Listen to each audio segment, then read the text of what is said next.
हाँ हाँ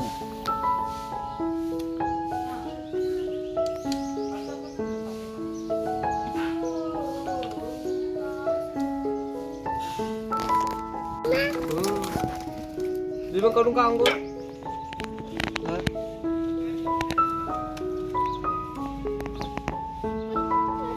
नाही तेच राहा.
सगळं रेडी झालंय ऑलमोस्ट.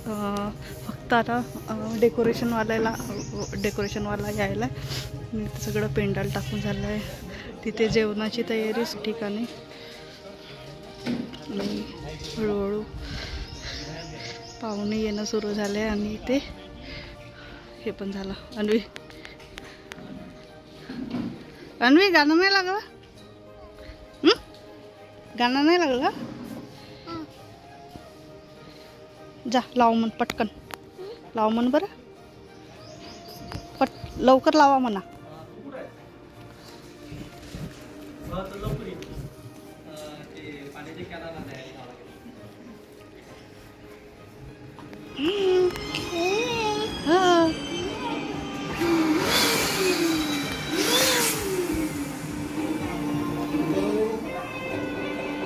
हात नाही लावायचा अनु. अन्वी हात नाही लावायचं.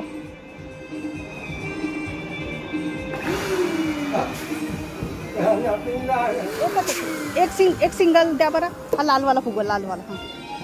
हां थांब देतात. बस बस बस बांधा बांधा बांधा.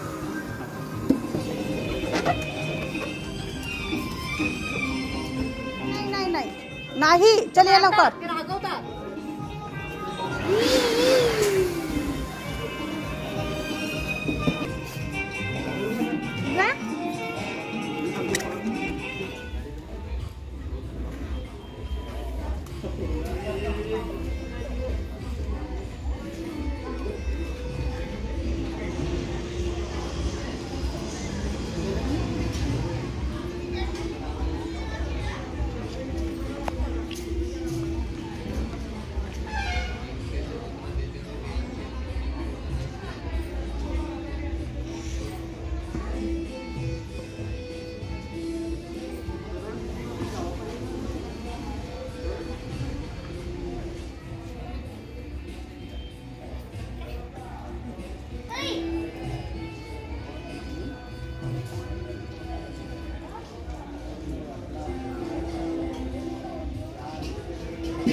सुरुवात केक कापून करावी असे मी आपणा सर्वांना विनंती करतो.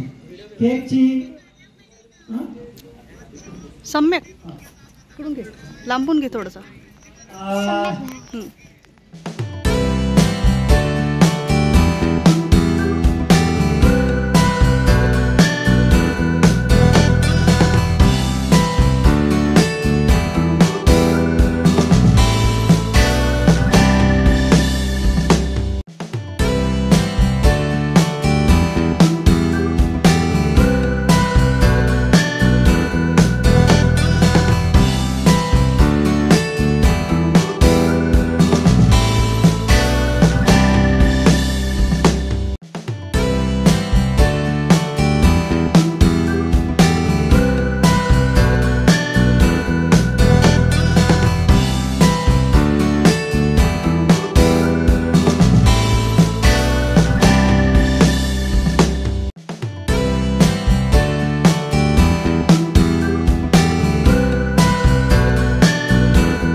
म्हणजे माझा दहेगाव असून मी ह्याच घरी पहिल्या वर्गापासून 4थी पर्यंत 5वी पर्यंत.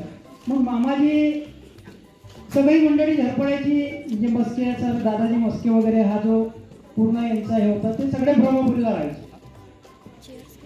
मग मामाजी पण गेले, मग दुर्गा गेला, मग त्यांच्या बाजूला मलाही नेण्यात आलं 6व्या वर्गापासून तिथेच. तर परिहार साहेब इथे उपस्थित आहेत, आमचे मित्र प्रवीण होते, सगळी मंडळी आम्ही त्यावेळेस ब्रह्मपुरीला राहत होतो. तर इथला बराचसा वर्ग तिथे शिकायला गेला ब्रह्मपुरीला. मग आम्ही त्या वानकडे काकाजींच्या घरी जवळपास 7-8 वर्ष राहिलो. किती वर्ष? मग जवळपास 15 वर्ष आम्ही राहिलो. इतके ऋणानुबंधाचे संबंध की एक घरचे मेंबर असल्यासारखे आजही ते आमच्यासोबत वावरतात, वानकडे परिवार. आणि 1991ला BSc 1989ला BSc झालं गणितामध्ये, मॅथ्समध्ये. त्यावेळेस या गावातील बरेचसे लोक सायन्सकडेच ओढा होता. मॅथ्समध्ये 1989ला BSc झाल्यानंतर मामाजी नंतर कॉम्पसमध्ये MSc करायला गेले, MSc मॅथ्स. आणि मग तिथून MSc मॅथ्स फर्स्ट क्लासनं कॉम्पस युनिव्हर्सिटीमधून नागपूर विद्यापीठातून MScची मॅथ्सची फर्स्ट क्लासची पदवी मिळवली. सुरू झालं. आणि मग त्यांचं टेक्निकल माइंड असल्यामुळे अनेक शाळांचे कामं. त्यानंतर मी मामाजींना आजच्या 2 मिनिटात मामाजी बोलतील, सत्काराप्रसंगी मामाजी उत्तर देतो अशी विनंती.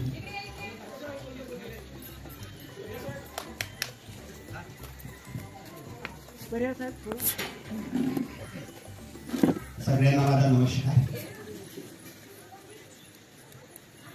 माझ्या विनंतीला देऊन आपण या ठिकाणी उपस्थित झाले त्याबद्दल सगळ्यांचे आभार मानतो.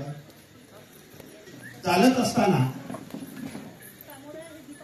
माझे बाबा स्वर्गीय सीतारामजी पाटील मस्के यांचा फार मोलाचा वाटा आहे. आणि त्याच्यामुळे मी गणित या नावाच्या समुद्रामध्ये पोहायला शिकलो. याला कारण असं की माझे वडील तरी 7वा वर्ग शिकलेले होते, परंतु माझं शिक्षण सुरू असताना खऱ्या अर्थानं माझी गणितामध्ये आवड निर्माण व्हावी म्हणून हे त्यांनी प्रयत्न केला. आणि म्हणून मला माझ्या जीवनामध्ये गणित नावाच्या समुद्रामध्ये पोहण्याची संधी मला मिळाली. त्यांनी मला त्या समुद्रामध्ये पोहता यावं म्हणून अक्षरशः मला पोहता येत नसतानाही त्यांनी ढकलून दिलं होतं. आणि म्हणून मला हे रिटायरमेंटचे दिवस आज पाहायला मिळतात. मी जेव्हा 12वीला गेलो तेव्हा माझी शिक्षणाची जी आवड होती ती आवड पूर्ण व्हावी म्हणून या मंडळींनी खूप मेहनत घेतली. इतकी मेहनत घेतली की जेव्हा 12वीचे पेपर चालू होते तेव्हा अक्षरशः स्वयंपाक तर आम्ही करायचीच, पण मला स्वयंपाक सुद्धा करू दिला नाही. आणि माझा ताट जिथं मी अभ्यास करायचा त्या ठिकाणी आम्ही ठेवायचो. हे श्रेय मी कधीच माझ्या लहान भावाचं विसरू शकतो. हे फार महत्वाचं असतं. दुसरं चरण असतो आपल्याला नोकरीचं. खऱ्या अर्थानं मला साकोली एज्युकेशन सोसायटीमध्ये नोकरी मिळाली त्याचं श्रेय मी देतो आहे डॉक्टर गजाननजी डोंगरवार. ते होते म्हणून मी त्या संस्थेमध्ये नोकरीला लागलो. कदाचित त्यांनी माझ्यासाठी जर प्रयत्न केला नसतं तर कदाचित ती सोसायटी मला एवढी चांगली सोसायटी मला मिळू शकली. ती लव्ह मॅरेज नाही, विवाहित बरं का, हा अरेंज मॅरेज आहे. हा एक नक्की आहे की लग्न होण्याच्या पूर्वी मी कुठेतरी टूरला गेलो होतो घेऊन. तर माझी पत्नी माझ्या जीवनामध्ये आली आणि तिचं योगदान फार लाभलं. त्याबद्दल मी माझ्या अर्धांगिनीचं धन्यवाद देतोय. त्याचप्रमाणे माझा परिवार, माझा लहान भाऊ प्रत्येक गोष्टीला माझं मार्गदर्शन घेणारा, मला विचारणारा किंवा एखादी अडचण आली तर एक दुसऱ्याशी समजावून घेऊन ती अडचण सोडवणारा हा लहान भाऊ मला प्राप्त झाला. अतिशय सगळ्यांशी मन मिळावून राहणारे आमची सुनबाई रविदास यांनी सगळ्यांचं मन जिंकून घेतलं. त्याच्यानंतर आज मला सेवानिवृत्त होण्याची शासनाच्या नियमानुसार 29 तारखेला मला सेवानिवृत्त व्हावं लागलं. एक सेवानिवृत्तीनंतर मी आपलं तिसरं चरण, त्या तिसऱ्या चरणामध्ये पदार्पण करतो आहे. आता तिसरं चरण कसं जातं काय जातं हे तुमच्या आशीर्वादानं सगळं बरं जाईल अशी मी अपेक्षा करतो आणि आपलं 2 शब्द सांगतो. फरवरीला सेवानिवृत्त झाले. त्यांनी पूर्ण सेवेचा जो कालावधी आहे आपल्या शाळेमध्ये घालवला. मी त्यांच्या सोबतीनं नोकरीला होतो. त्यांनी जे शाळेवर आपल्या कर्तृत्वाची जी छाप घातली त्याची उणीव कधीही भरून निघणार नाही. त्या शाळेला त्या ठिकाणच्या सर्व कर्मचाऱ्यांना त्यांच्याकडे जावंच लागेल अशा प्रकारचं हे व्यक्तिमत्व. त्याचबरोबर अगदी संयमी,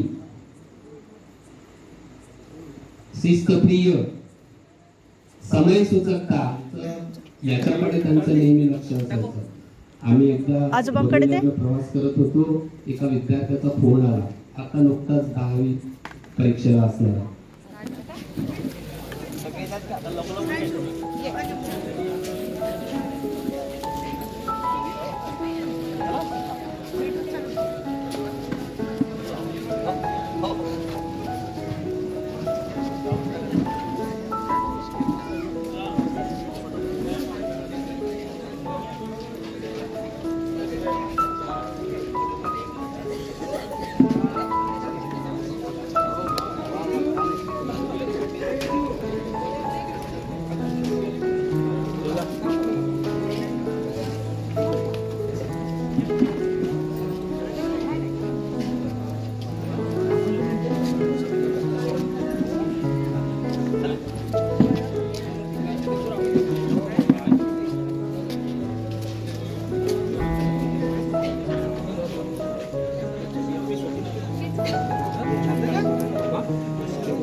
चल